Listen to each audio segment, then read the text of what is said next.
5 bulan lagi kita hari raya Idul Adha. Dari Masjidil Haram ke Masjidil Aqsa menembus malam ke Sidratul Muntaha. Assalamualaikum warahmatullahi wabarakatuh.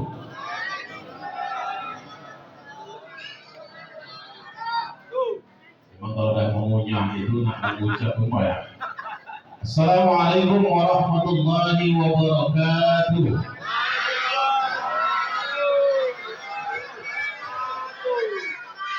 Alhamdulillahilladzi asra bi'abdihi laylan minal masjidil haram ila al-masjidil aqsa alladzi barakna hawlahu linuriyahu min ayatina.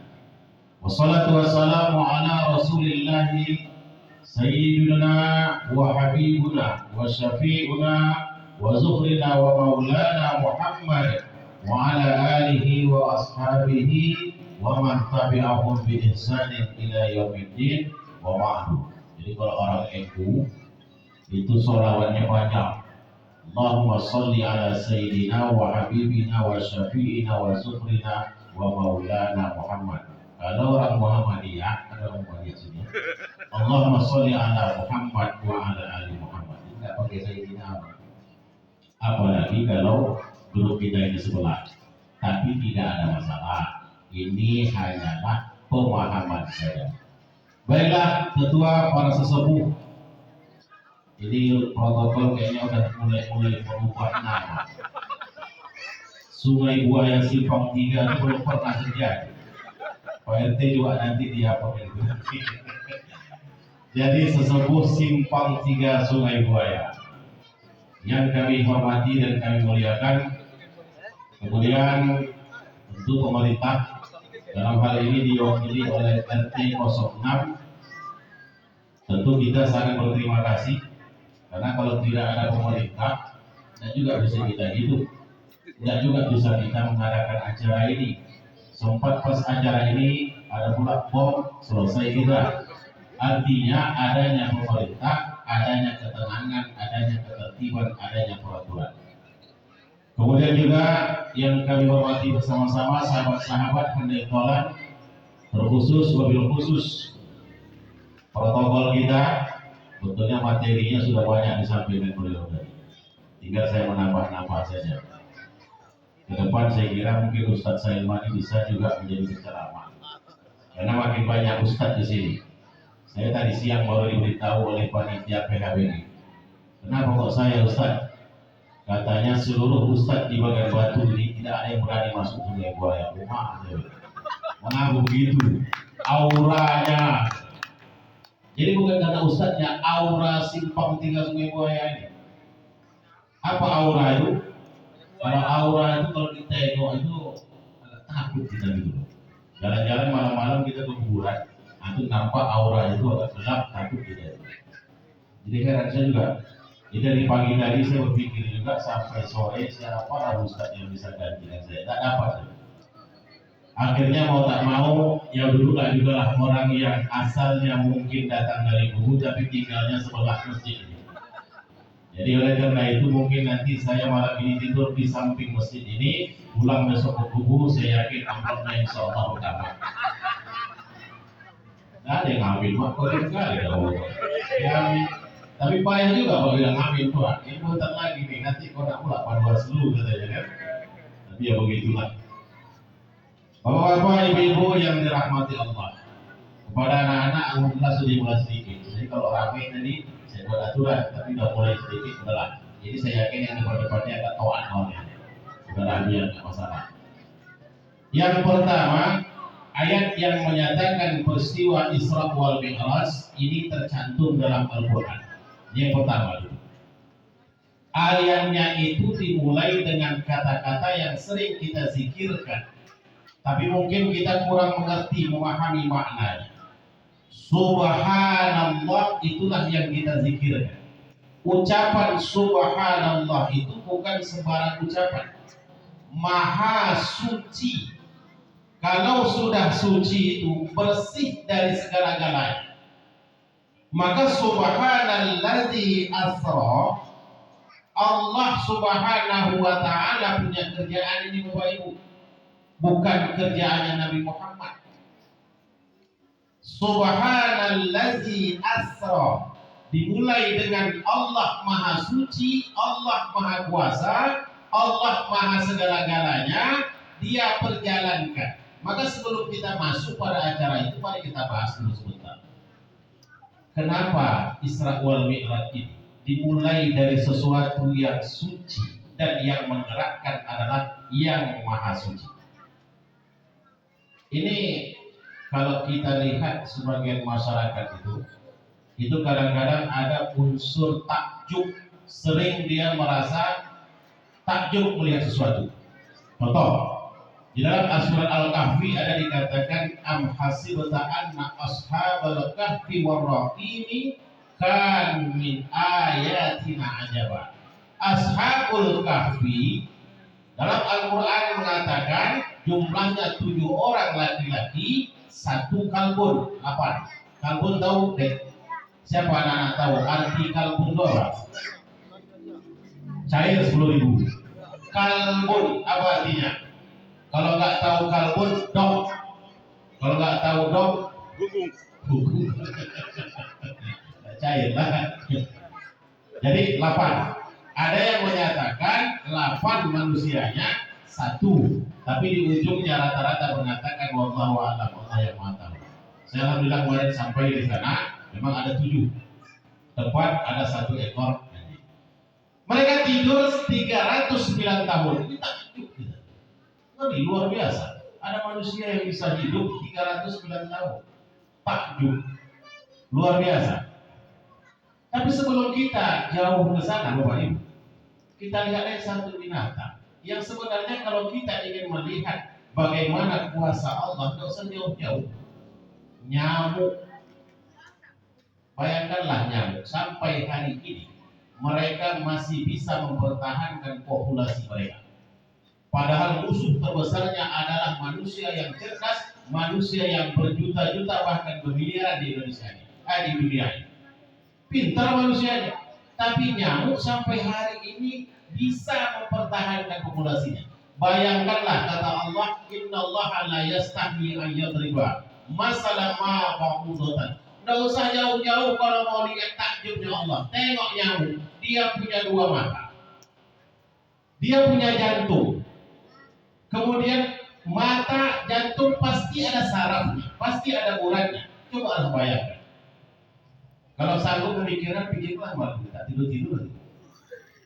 Tak terbayang kita bagaimana nyamuk itu punya mata, punya ini, maaf cakap, bisa pula memperanakkan atau bisa pula memproduksi. Sampai hari ini mereka masih bertahan. Ini takjub kuasa Allah. Siapa coba? Mungkin sampai hari ini saya yakin seluruh pakar ahli belum ada yang mampu membuat patung nyamuk yang kecil, punya nyawa, punya unsur saraf, kemudian dia malah bisa produksi sampai hari ini tidak ada. Jadi nggak usah jauh-jauh kita.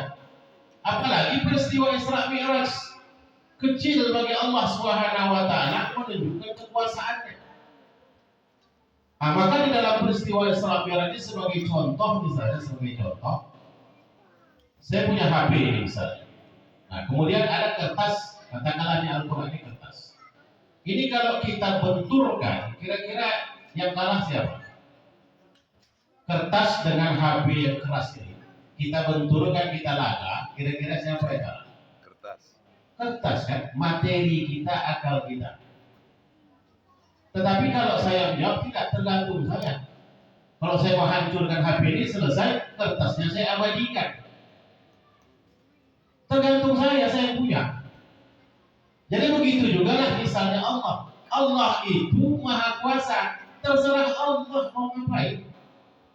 Makanya sampai hari ini kita tidak pernah tengok dinosaurus kecuali yang contoh-contohnya di Suzuya kemarin di Pasar Barat.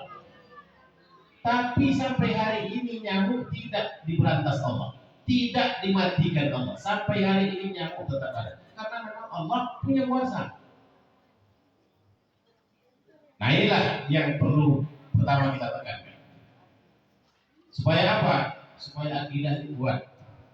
Karena sekarang banyak pembicaraan yang kita bicarakan, ceramah-ceramah yang kita dengar, kajian akidah tak kurang.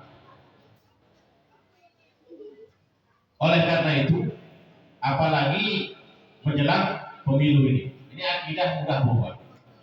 Makanya ketika Rasulullah SAW dahulu berdoa, itu yang didakwakan la ilaha illallah tak banyak. Kalau sekarang kan dakwahnya banyak, sholat, puasa, zakat, haji dan segala macam. Rasulullah tidak, cuma satu saja, kuatkan la ilaha illallah. Itu pun susahnya luar biasa. Karena apa? Orang tak yakin. Ada semacam tradisi kaum kafir Quraisy. Ini kaum kafir Quraisy bodoh-bodoh ya, Pak.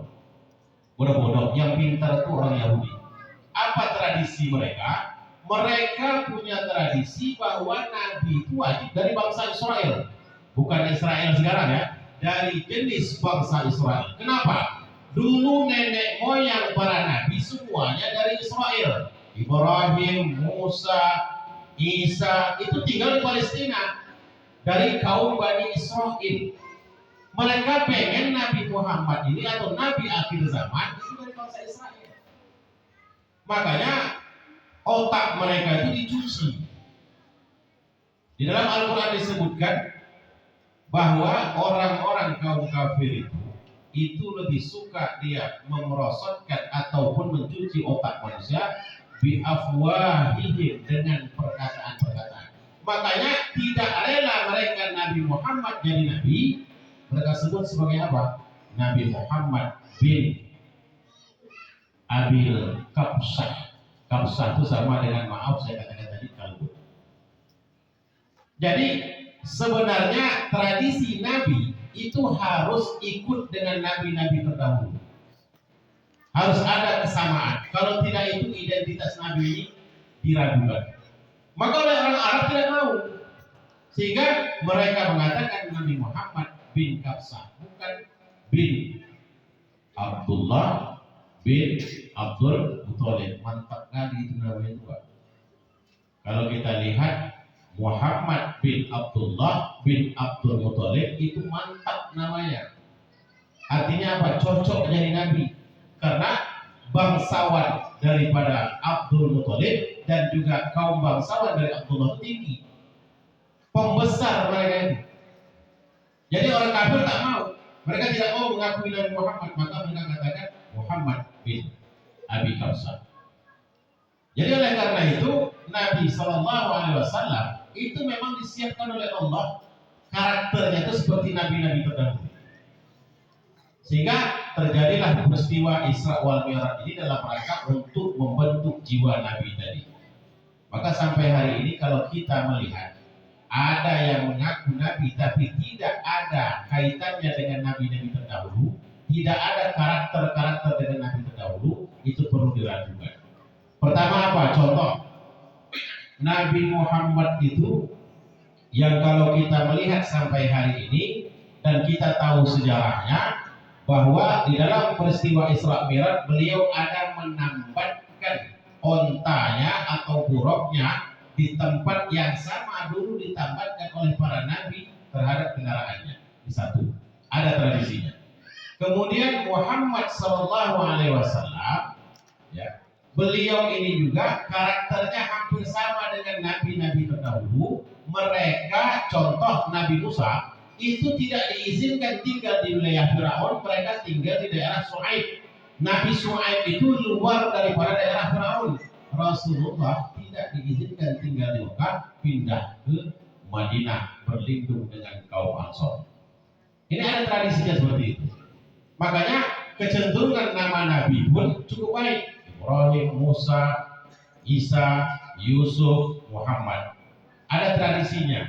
Tapi kalau ada nabi-nabi sekarang yang mengaku Musaddak, Nabi Musaddak, kemudian ada yang mengatakan Nabi Firman ataupun Nabi Hamzah, tidak cocok namanya.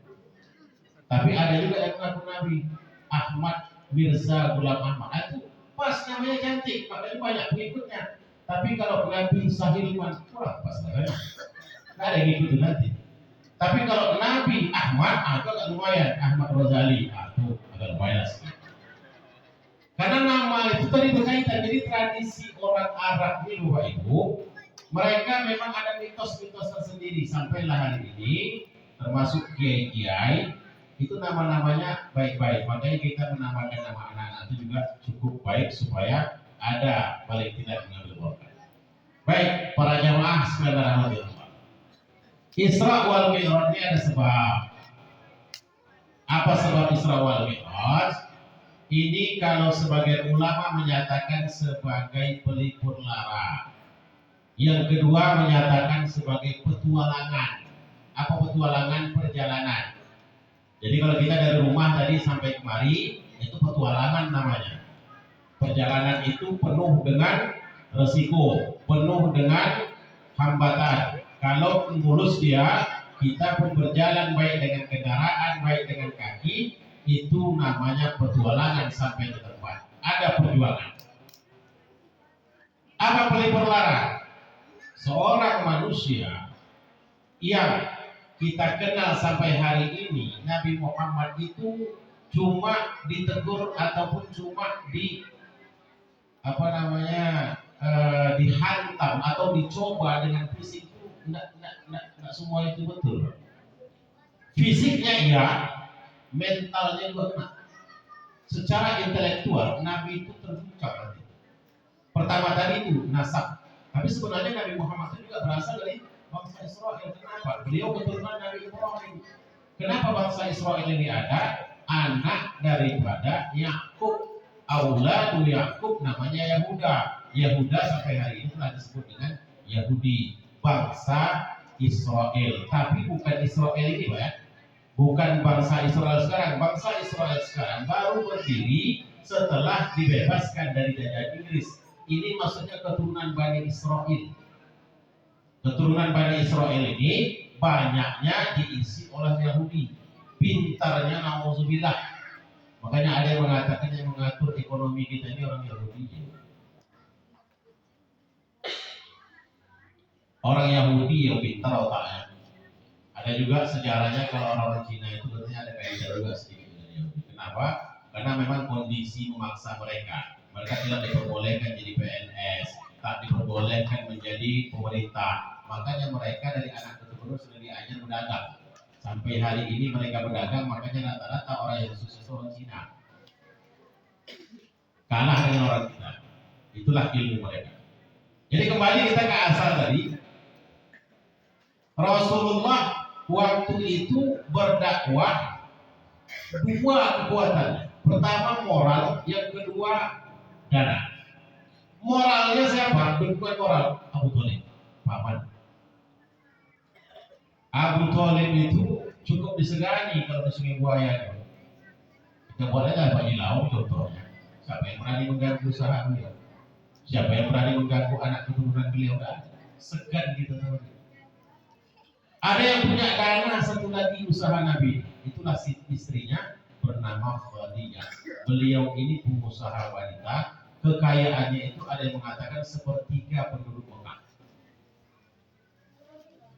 Abu Thalib meninggal dunia. Istrinya Khadijah meninggal dunia.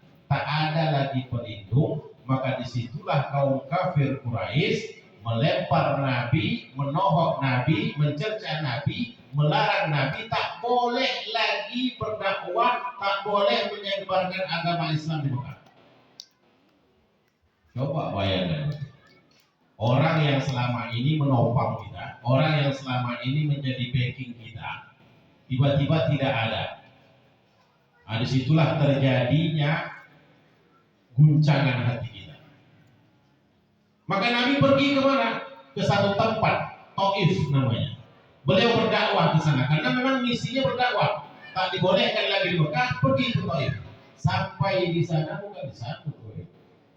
Contohlah saya diundang ceramah sama Pak Amsar BLB Al-Falah. Saya tinggal di Pembangunan. Sampai di sini jangankan disambut, datang tak diundang, balik pun tak diantar. Begitulah. Artinya begitu sampai saya sini ditolak sama masyarakat. Apa namanya itu tak usah lagi. Saya tadi hampir juga mau pulang. Sampai saya kemarin tak ada yang menyambut panitia. Sekali pun panitia ada di sana. Itulah Pak Kirman ngawal saya sampai belakang. Karena ustaznya nggak ngeri-ngeri. Salah-salah sampai masuk. Jadi Nggak diterima, Bapak Ibu. Nggak diterima itu. Sedih Nabi. Nggak ada tempat lagi untuk berjuang, sementara amanahnya harus dijalankan. Kalau bisa kita bayangkan Nabi itu bebannya udah luar biasa. Contohlah kita sekarang ya. Sampai hari ini seminggu ya tak dapat ketua wilayah sih. Bayangkan.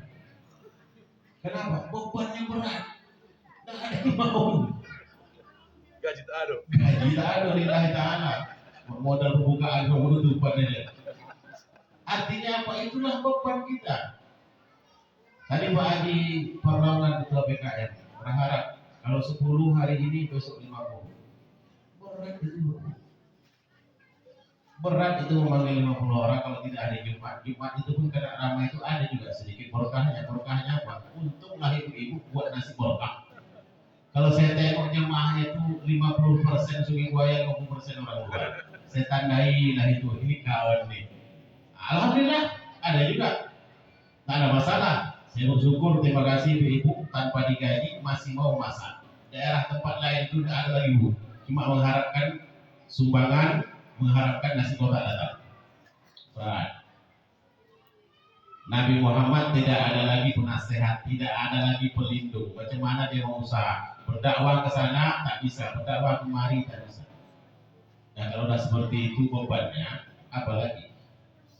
Makanya kalau seandainya terjadi seperti itu Bapak Ibu, ada satu ayat di dalam Al-Quran yang itu bisa menyelesaikannya, tapi yakinlah. Jangan tak yakin. Kalau tak yakin tak menjadi. Itulah surat Al-Nasrah. Itulah ayat untuk penyembuh jiwa Nabi. Alam nashrah laka sadrak wa wada'na anka wizrak. Apapun beratnya, inna ma'al usri yusra, inna ma'al usri yusra, itu 2 kali. Yang susah jadi mudah kata Allah, yang susah jadi mudah. Itu diamalkan, dibaca. Kalau ada beban yang datang kepada kita tak sanggup lagi kita, apa tak bebannya? Pertama mungkin enjoy lah, tenanglah kita menikmati hidup. Tahu-tahu bulan buka tutup pintu, bunyi klakson kereta ya takut berarti. Sangkanya waktu nanti operasi datang. Beban dan bunyi kereta takut. Udah itu nak keluar pun takut. Kenapa takut? Banyak kali bebannya. Maaf cakap hutang tak bayar. Maka oleh karena itu ayat itu coba diamalkan. Maka ketika Rasulullah SAW menanggung beban ini, mental ini, dihina oleh masyarakat, tidak diterima, diejek, kita kalau tak diterima sholat di sini tidak ada masalah. Tapi kalau sudah diejek, sudah dikata-katai, siapa yang tahan coba? Nggak ada nih Pak Ayin, tak ada tuh Pak Ustaz tuh, tak ada pola tuh kerjaannya itu begini, begitu, begini, begono. Kalau sudah pembunuhan karakter itu, berat. Tak terpakai itu lagi, tidak usah lagi dekati. Tak bisa tinggal di situ. Maka Rasulullah SAW diuji dengan ujian mental dan juga ujian fisik. Disitulah berlakunya peristiwa Isra wal Mi'raj. Maka Allah Subhanahu wa Ta'ala mengajak Nabi agar melihat peristiwa Isra ya, peristiwa Isra, perjalanan Masjidil Haram Masjidil Aqsa. Inilah nanti gambarannya. Maka dalam ayat ini dikatakan apa? Subhanalladzi asra bi 'abdihi lailan minal Masjidil Haram ilal Masjidil Aqsa. Maha suci Allah yang memperjalankan hamba, bukan Muhammad. Hamba itu orang yang dekat sekali dengan Allah. Kita belum sampai tahap hamba. Tujuannya apa? Linuriyahu min ayatina, agar Nabi Muhammad ini jelas. Inilah tanda-tanda kekuasaan, bukan semua kekuasaan. Min ayatina, sebagian kecil saja. Jadi Isra Mi'raj ini sebagian kecil dari kekuasaan Allah. Kekuasaan yang banyak dan yang besar itu masih ada. Kita aja lah Bapak Ibu sekarang.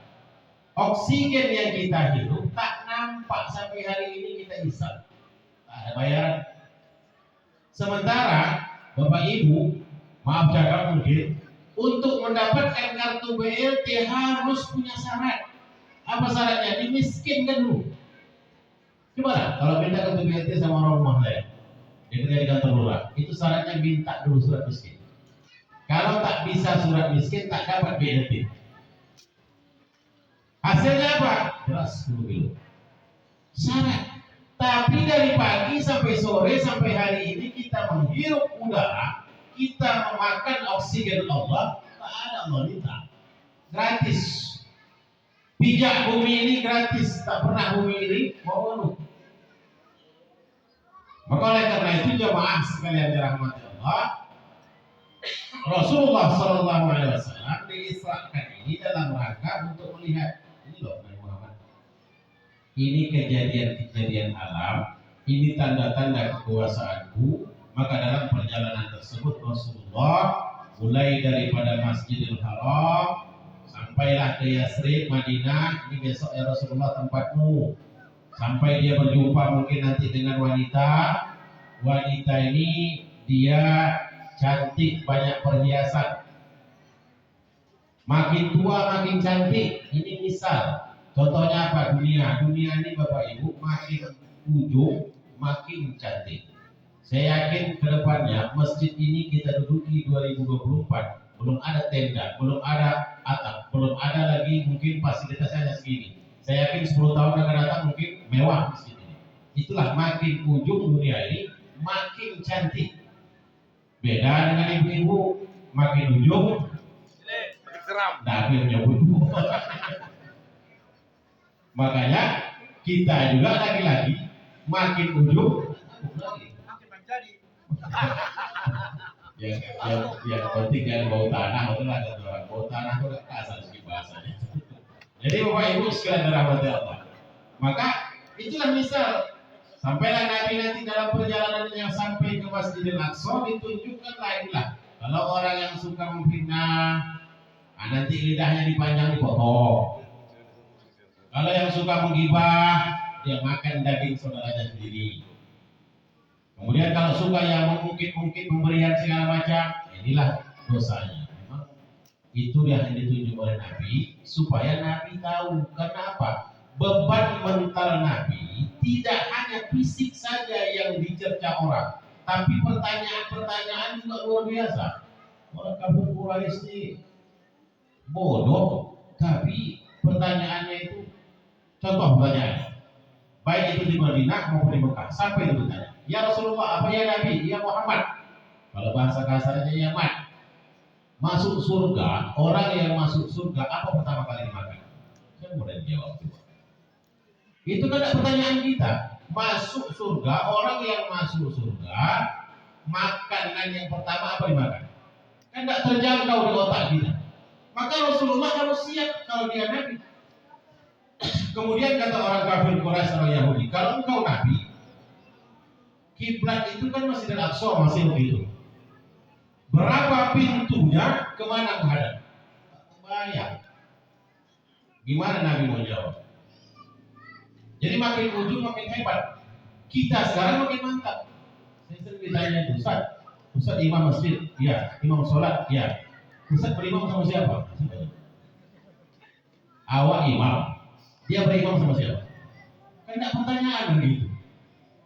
Artinya apa? Makin sulit pertanyaan itu yang hanya bisa dijangkau oleh Rasulullah ataupun seorang Nabi. Makanya ada Nabi itu punya mukjizat. Oleh karena itulah dalam Isra ini Nabi ditunjuk pengetahuan itu. Maka subhanallazi asra bi'abdihi, ketika Allah menjalankan hambanya yang bernama Muhammad lailan minal masjidil haram, pada malam hari, agar menunjukkan supaya dapat ilmu Nabi itu dalam menyampaikan dakwahnya. Beberapa pertanyaan nanti. Nah, kemudian setelah perjalanan Isra baru masuk Mi'raj. Nah, Mi'raj ini minal Masjidil Aqsa ila Sidratil Muntaha. Jadi beda weh. Isra perjalanan dari Mekah ke Masjidil Aqsa. Mi'rajnya dari Masjidil Aqsa ke Sidratul Muntaha ditemani oleh Jibril. Waktu Rasulullah menambatkan onta atau buruknya, sama dulu para nabi juga menambatkan kendaraannya di situ. Inilah tradisinya. Jadi ada kesamaan nabi-nabi terdahulu dengan nabi kita. Supaya apa? Ada istilahnya kalau dalam bahasa politik itu platform, atau istilahnya ada karakter para nabi. Jadi kalau dia, contoh bila gampang, kalau dia ayahnya kiai, minimal anaknya ustaz. Nah, itulah gampang. Artinya ada turunan seperti itu. Nah, kemudian dalam peristiwa Mi'raj ini, apa tujuan Allah? Tujuan Allah supaya dia berkenalan dengan para nabi terdahulu. Kenapa? Pertanyaan kaum kafir Quraisy itu bertanya tentang silsilah para nabi. Nabi-nabi itu dari bangsa Bani Israel. Disitulah pertemuannya dengan Nabi Adam, pertemuannya dengan Nabi Ibrahim, Nabi Musa, Nabi Isa, Nabi Idris. Itu keturunan dari Israiliyat semua. Israel, bukan Israiliyat. Israel itu cerita dari kaum bangsa Israel. Maka Rasulullah ketika ditanya bagaimana perawakan Musa, dia bisa jawab karena sudah lupa. Terus Nabi Musa seperti ini, bercerita seperti ini, tipenya seperti ini.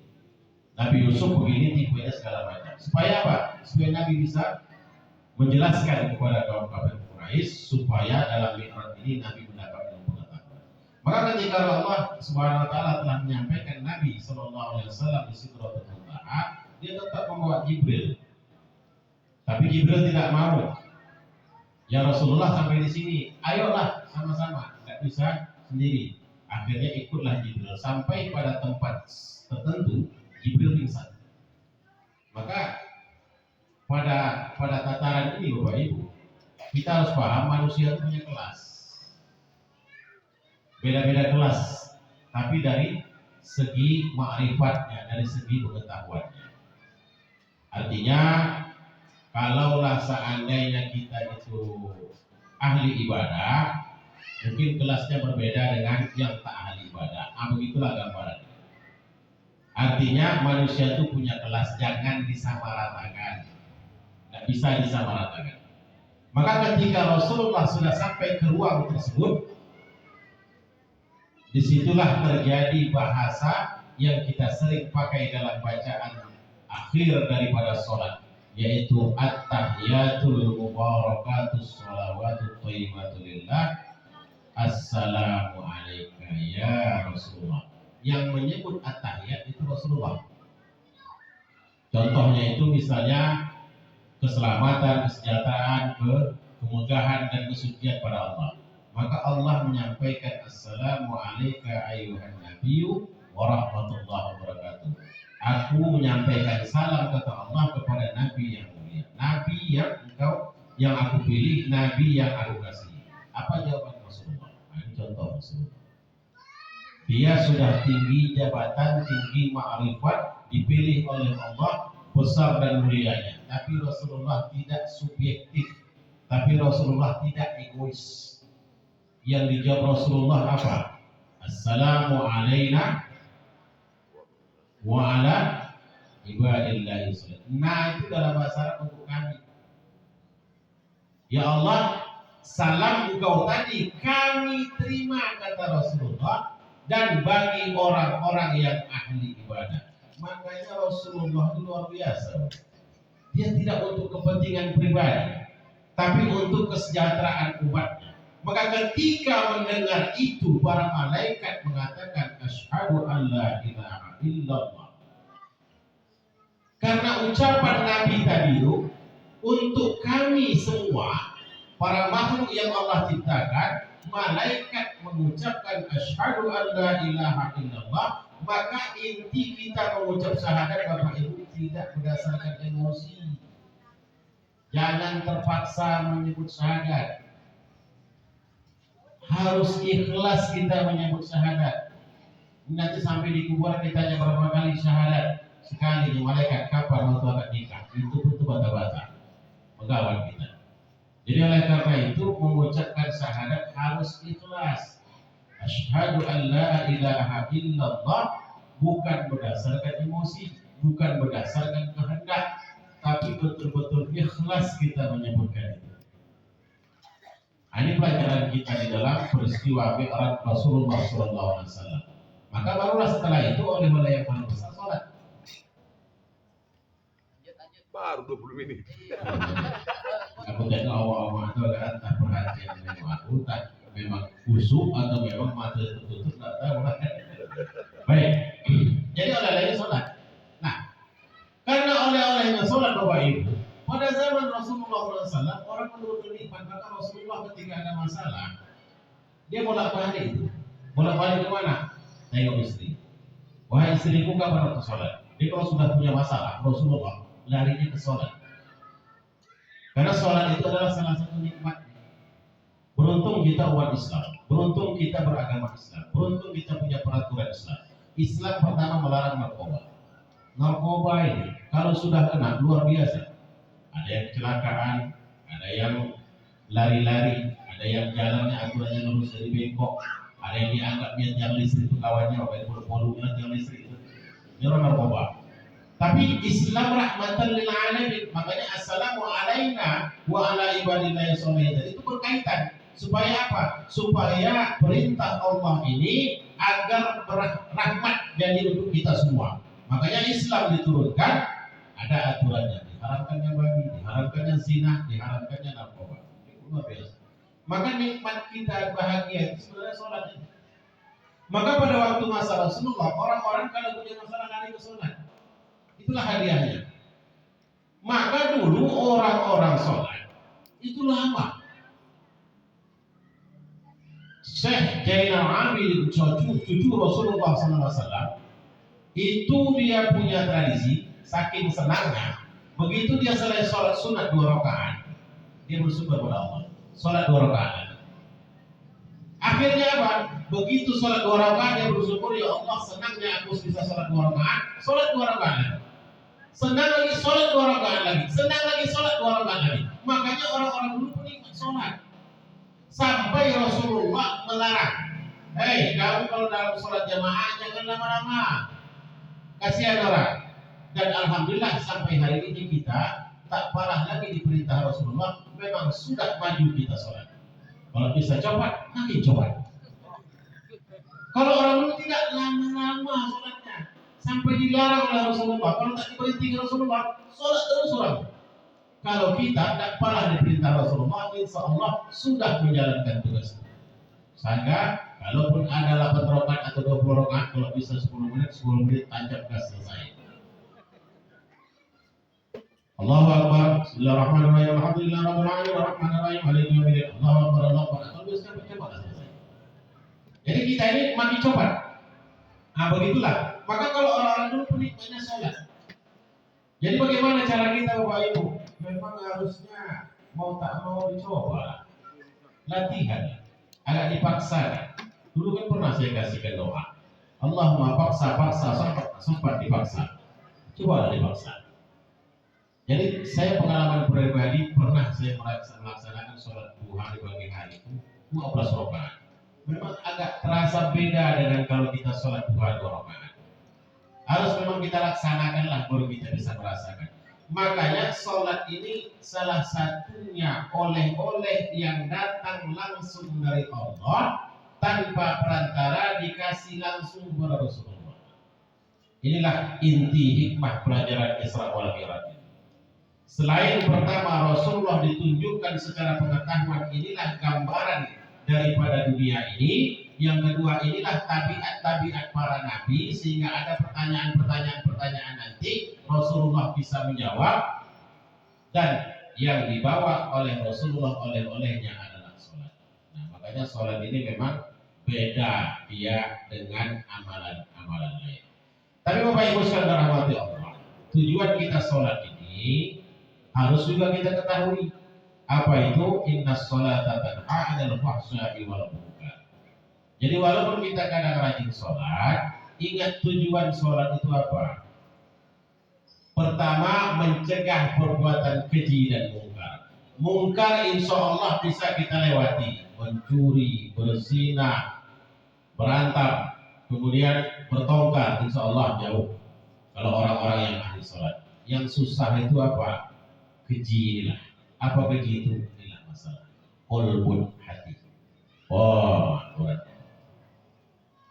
Kalau ibu kita sungai buaya ini karena keluarga kita kadang-kadang pernah di sini, konfir pokoknya ibu ini. Kalau bapak masih insya Allah bersatu. Tapi kalau ibu saya tengok jauh-jauh udah mulai firqah. Ikhtilaf juga mulai. Nah, itu hati lah. Memang hati itu harus dijaga. Kalau bisa selesai sholat kita tenang hati kita. Kita kadang-kadang kenapa harus kita memikirkan pemilu? Kita pikirkan presiden itu. Betul, boleh kita memikirkan presiden, calon presiden cari silakan. Tapi jangan masuk ke dalam hati. Kenapa? Tidak urusan kita. Nikmat dia belum tentu nikmat kita. Makanya kunci bahagia ini sebenarnya apa? Kunci bahagia itu jangan terlalu memikirkan orang lain. Akibat hidup kita menderita, apa sebab? Karena banyak kali keinginan tak tercapai. Contohlah, misalnya hari ini kita punya keinginan ingin membeli kereta. Oke, selesai kereta. Timbul lagi keinginan untuk beli mobil, menderita lagi, menunggu mendapat duit.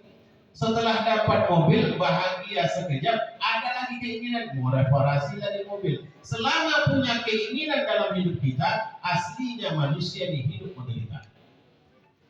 Tergantung terus.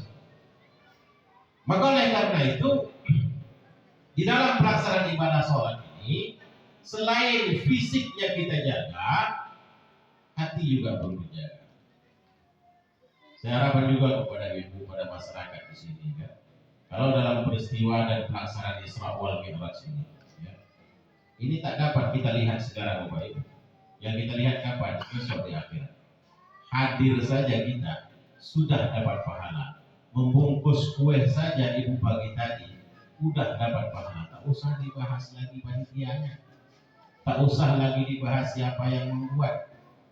Niat pasang, aku ingin memeriahkan Isra Mi'raj. Aku ingin menyemarakkan Isra wal Mi'raj. Aku ingin memakmurkan masjid. Aku ingin mencintai Rasulullah. Lewat apa? Lewat hadir saja itu. Jadi kadang-kadang kita heran, kenapa? Untuk berbuat kebaikan ini kita tak sadar bahwa besok mau meninggal bukan lagi permintaannya. Apa permintaannya? Buat 1 hari, buat 2 hari, buat 3 hari, 7 hari dibuat doa, 40 hari dibuat doa. Yang orang lagi kadang-kadang nggak pernah ke masjid minta pula sholat di masjid. Udahlah nggak pernah datang ke masjid jadi imam pula, depan sekali. Bayangkan. Maka oleh karena itu Bapak Ibu sekalian rahmati Allah, hati ini kita jaga. Hasil daripada sholat itu adalah bagaimana kita bisa tenang hati. Bagaimana hati ini bisa tidak menghirau, tidak menggubris orang lain. Susahnya hidup kita itu karena menilai orang lain. Makanya di dalam kita ibadah sholat itu Allahu Akbar kabira walhamdulillahi katsira. Baca Fatihah, baca surat, sujud dan segala macam. Tak minimal dari selesai sholat itu ada perbaikan dari hati kita. Makanya di dalam sholat itu yang dituju itu adalah supaya ada perbaikan tingkah laku, ada perbaikan daripada perkataan, perbuatan dan segala macam. Nah, maka oleh karena itu sholat ini memang harus kita tegakkan betul-betul dan kita nikmati. Tidak pala perlu kita mungkin ibaratnya banyak-banyak sholat. 5 fardu ini cukup kita tekuni, tapi ada hasilnya. Nah, ada hasilnya. Makanya manusia punya 2 kecerdasan. Pertama kecerdasan intelektual, akalnya. Yang kedua kecerdasan hati.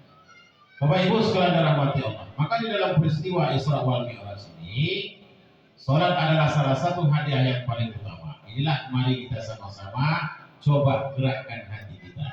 Saya sebagai penceramah memberikan mungkin tausiah untuk diri saya dan kepada seluruh jamaah. Tapi ada satu sebutan seorang kiai mengatakan, apa kata kiai? Kalau engkau seorang guru, engkau seorang penceramah, engkau seorang ustaz, jangan pernah engkau mengharapkan atau punya cita-cita jamaahmu pandai-pandai semua, jamaahmu istilahnya paham-paham semua, jamaahmu bisa berubah. Itu jangan. Karena kalau itu cita-cita penceramah, cita-cita seorang guru, maka dia akan penuh dengan kekecewaan. Kenapa kecewa? Hasil ceramahnya tak dipakai, hasil pengajarannya tidak digubris. Kecewa. Jadi bagaimana Ustaz? Caranya ajarkan terus, sampaikan terus. Perkara berubah tak berubah, Allah punya urusan. Sama dengan kita sama anak kita, Bapak Ibu. Sampaikan terus sholat, walaupun sekali dua kali tak mau sholat, dia sampaikan terus. Yang kita takuti sekarang adalah tak mau menyampaikan anjuran. Contoh juga kita sholat. Jangan kita anggap doa kita itu tak terkabul-kabul, jangan. Yang kita takuti justru kita tak mau doa. Habis assalamualaikum pergi. Nggak mau doa lagi. Itu kita takuti. Kalau sudah tak mau doa, tak ada permintaan lagi. Maka gersanglah hati kita.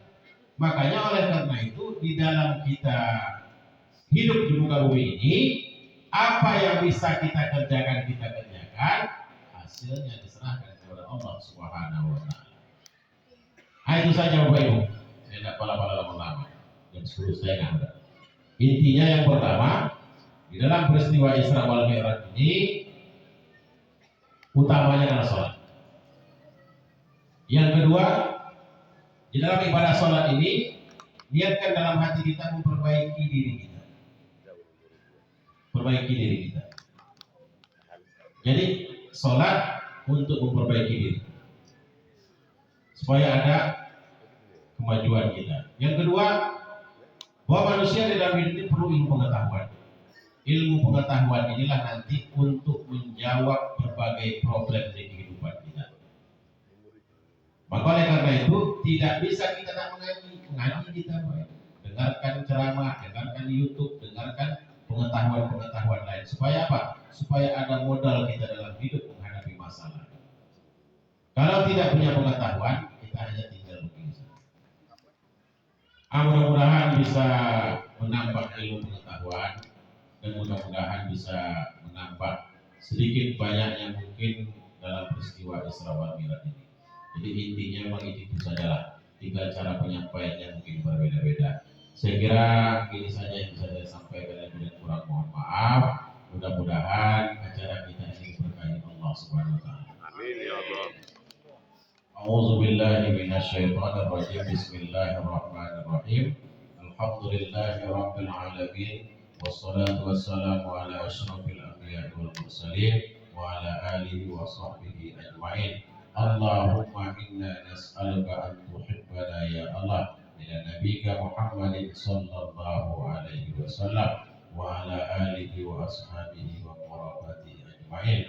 Allahumma barik lana fi Rajab wa Sya'ban wa ballighna Ramadan. Allahumma inna natawassalu ila nabiyyika Muhammadin sallallahu alaihi wasallam narju rahmataka ya Allah, nas'aluka ya Allah, kami mohon turunkan hikmah ya Allah, turunkan rezeki ya Allah, turunkan kesehatan, keafiatan, turunkan ya Allah ketentraman dan ketenangan kepada ahli jamaah kami, khususnya kampung kami Simpang 3 Sungai Pura ya Allah.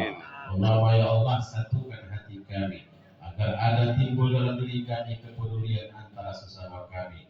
Timbul ya Allah ya Tuhan kami, tenangkan hati kami. Engkaulah yang membolak-balikkan hati kami. Tanamkan dalam hati kami ya Allah saling mencintai, saling menghargai, saling menghormati antara satu dan yang lain. Allahumma ya Allah, berikan pula ya Allah pengajaran yang baik kepada diri kami dan kepada anak-anak keturunan kami ya Allah. Tunjukilah kami jalan untuk mendidiknya ya Allah. Allahumma ya Allah ya Rahman, berilah petunjuk kepada kami ya Allah untuk memilih pemimpin kami yang terbaik menurut kami ya Allah. Amin ya Arhamar Rahimin.